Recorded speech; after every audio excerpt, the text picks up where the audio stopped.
बिस्मिल्लाहिर्रहमानिर्रहीम। Students, welcome to PGC Pipla. जो आज का हमारा जो लेक्चर है वो है अबाउट मेसेल्सन एट एक्सपेरिमेंट। हमने पिछले लेक्चर के अंदर पढ़ा था कि रेप्लिकेशन के प्रोसेस के लिए 3 मॉडल दिए गए, एक सेमी कंजर्वेटिव मॉडल, एक कंजर्वेटिव मॉडल, एक डिस्पर्सिव मॉडल। अब इन 3 मॉडल में से कौन सा मॉडल फॉलो होता है, इस चीज़ को देखने के लिए मेसेल्सन और सेठाल ने 1958 में एक एक्सपेरिमेंट किया। इस एक्सपेरिमेंट के लिए उन्होंने क्या यूज़ किया, नाइट्रोजन के आइसोटोप्स यूज़ किए। नाइट्रोजन के 2 आइसोटोप्स यूज़ किए। एक कौन सा, एक नाइट्रोजन 15 और एक नाइट्रोजन 14। ये 2 आइसोटोप्स हैं, ये यूज़ किए। और इनके अंदर एक्चुअली क्या किया, उन्होंने बैक्टीरिया के सेल को ग्रो किया। बैक्टीरिया के सेल को ग्रो किया और उससे डीएनए जो है ना वो एक्सट्रैक्ट हुआ। अब जो N15 है, नाइट्रोजन 15 है, ये आइसोटोप ये हैवी होता है। ये क्या होता है, हैवी होता है। Then that of N14 lighter होता है। N15 आइसोटोप हैवी होता है और N14 आइसोटोप क्या होता है, लाइटर होता है। इनको क्या किया, ग्रो किया। अब ये देखते हैं हम डायग्राम के अंदर, ये हमारे पास है एक बैक्टीरिया है। इस बैक्टीरिया को क्या किया, उन्होंने N15 that is heavy isotope इसके अंदर ग्रो करवाया।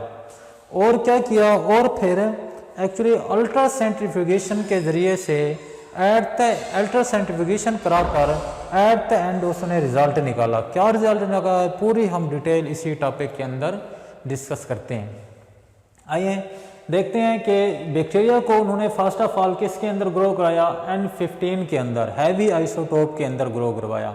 हैवी आइसोटोप के अंदर ग्रो कराने के बाद उन्होंने बैक्टीरिया को लाइटर आइसोटोप से गुजारा। लाइटर आइसोटोप वाले जो मीडियम है ना, उससे गुजारा। अब इस मीडियम से जब गुजारेंगे तो मुख्तलिफ इंटरवल के बाद 0 मिनट के बाद सैंपल को निकाला, 20 मिनट के बाद सैंपल को निकाला और 40 मिनट के बाद सैंपल को निकाला।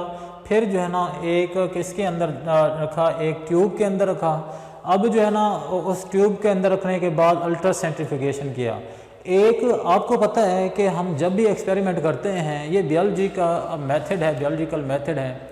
जब भी हम एक्सपेरिमेंट करते हैं तो 2 ग्रुप बनाते हैं। एक कौन सा, एक्सपेरिमेंटल ग्रुप, और एक कौन सा होता है, कंट्रोल ग्रुप होता है। हम इन 3 सैंपल को भी इसके अंदर रखेंगे और दूसरा जो है ना हम एक कंट्रोल ग्रुप के बैक्टीरिया का जो डीएनए है ना, बैक्टीरिया जो है उसको भी हम एज अ कंट्रोल ग्रुप क्या करेंगे, उसका डीएनए भी लेंगे और किसके अंदर रखेंगे, सीजियम क्लोराइड के सॉल्यूशन के अंदर रखेंगे। ये हमारे पास सीजियम क्लोराइड है एक ट्यूब के अंदर, और उसके अंदर हमने क्या किया, इन तमाम के डीएनए को उसके अंदर रख दिया। उसके अंदर रखने के बाद हम क्या करेंगे, इस सेंट्रीफ्यूगेशन कराएंगे। हम क्या कराएंगे, अल्ट्रा सेंट्रीफ्यूगेशन कराएंगे। जब हम अल्ट्रा सेंट्रीफ्यूगेशन कराएंगे तो फिर हमें मुख्तलिफ डेंसिटीज़ से हमें जो है ना क्या हासिल हो जाएंगे, डीएनए की स्ट्रैंड्स हासिल हो जाएंगे। ये देखने के लिए फर्स्ट ऑफ ऑल अब जो है ना मैंने आपको एग्जांपल शायद पहले भी दी थी कि हमारे पास 2 तरह के जो है ना शीरा है। शीरा, एक जलेबी का शीरा बनता है, एक हम शिकंजी का कहते हैं। हम अगर एक जलेबी को किससे, जलेबी के शीरे में से गुजारते हैं तो वो क्या हो गया, उसकी डेंसिटी ज़्यादा होगी। अब जो शिकंजी है वो भी तो शीरा है, उसकी डेंसिटी क्या होगी, उसकी डेंसिटी कम होगी। अब जो हैवी डेंसिटी वाला होगा वो जो है ना क्या हो जाएगा, नीचे बैठ जाएगा। जबकि जो लाइटर डेंसिटी वाला होगा वो नीचे नहीं बैठेगा, वो ऊपर का ऊपर ही रहेगा। सेम इसी तरह रिजल्ट में हमने क्या देखा, जो कंट्रोल ग्रुप है इसको हमने डेंसिटी में से गुजारा ही नहीं है, तो ये किधर रह गया, ये ऊपर का ऊपर ही रह गया डीएनए। जबकि जो फर्स्ट ऑफ ऑल जो 0 मिनट पे हमने निकाला था, 0 मिनट पे निकालेंगे तो इसकी डेंसिटी क्या होगी, हमने एक हैवी डेंसिटी वाले से हमने बैक्टीरिया को निकाल कर लाइटर वाले में थोड़ा सा डिबोया और फिर निकाल लिया। फ़ौरन निकाल लिया, वो क्या हो जाएगा, उसकी डेंसिटी ज़्यादा होगी, तो इसलिए वो क्या हो गया, डीएनए जो है ना वो नीचे का नीचे ही बैठ गया। और फिर हमने एक और बैक्टीरिया को किसके अंदर, N14 लाइटर आइसोटोप्स के अंदर 20 मिनट तक रखा और फिर जो है ना निकाला और अल्ट्रा सेंट्रीफ्यूगेशन कराएंगे, तो उसका जो रिज़ल्ट निकलेगा वो क्या निकलेगा, F1 जनरेशन में, और ये मिड में आ जाएगा। जबकि जो 14 वाला है वो मिड में आया, लेकिन इसी दौरान क्या हो गई, रेप्लिकेशन का प्रोसेस भी हो गया, इसी दौरान रेप्लिकेशन का प्रोसेस भी हो गया। जो हम रिज़ल्ट निकालेंगे, रिज़ल्ट में हम बताएंगे कि इस रेप्लिकेशन के एक्चुअली जो है ना डीएनए के अंदर 2 स्ट्रैंड्स हैं। एक्चुअली जो डीएनए है वो उसके अंदर कितने स्ट्रैंड है, 2। एक जो ब्लैक कलर की नज़र आ रही है इसको हम कह सकते हैं ये है हैवी आइसोटोप्स वाली स्ट्रैंड है, हैवी स्ट्रैंड भी कह सकते हैं। जो ब्लू कलर की मैं दिखा रहा हूँ इसमें इसको हम कहते हैं एक्चुअली लाइटर आइसोटोप वाली स्ट्रैंड कहते हैं, या लाइटर स्ट्रैंड भी कहते हैं। तो जो हैवी आइसोटोप होगी, हैवी जो स्ट्रैंड होगी वो क्या बनाएगी, आगे जो डाटा डीएनए होंगे, 2 डीएनए बनेंगे, वो हैवी आइसोटोप वाली जो स्ट्रैंड होगी वो हैवी स्ट्रैंड बनाएगी, जबकि जो लाइटर आइसोटोप वाली स्ट्रैंड होगी वो लाइटर स्ट्रैंड बनाएगी।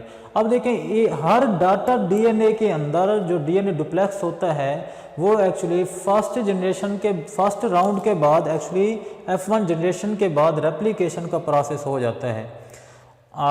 फिर देखें, हमने आज के लेक्चर के अंदर क्या पढ़ा, हमने मिशेल्स एंड सेटाल के एक्सपेरिमेंट के बारे में पढ़ा है।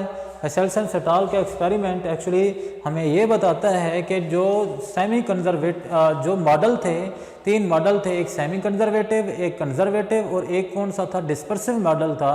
उन तीनों मॉडल में से कौन सा मॉडल फॉलो होता है ये हमने देखना था।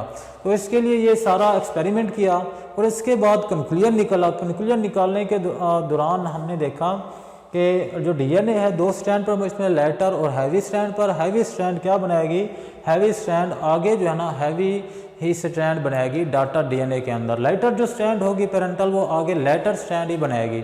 इट मीन ये शो कर रहा है किस मॉडल को शो कर रहा है, ये पीछे हमने देखा था कौन सा मॉडल है, कंजर्वेटिव है, सेमी कंजर्वेटिव है, डिस्पर्सिव है। तो ये हमें स्ट्रक्चर से ही नज़र आ रहा है ये कौन सा होगा, सेमी कंजर्वेटिव मॉडल होगा। कौन सा होगा, सेमी कंजर्वेटिव मॉडल होगा। तो इट मीन जो डीएनए रेप्लिकेशन का जो प्रोसेस है वो ना कंजर्वेटिव मॉडल को फॉलो करता है, ना डिस्पर्सिव मॉडल को फॉलो करता है, बल्कि किसको फॉलो करता है, सेमी कंजर्वेटिव मॉडल को फॉलो करता है। आपसे ये एमसीक्यूज भी पूछा जा सकता है कि डीएनए रेप्लिकेशन का जो प्रोसेस है वो कौन से मॉडल को फॉलो करता है, तो आपने बताना है सेमी कंजर्वेटिव मॉडल। आज के लिए इतना ही काफ़ी है, इजाज़त दीजिए, अल्लाह हाफिज़।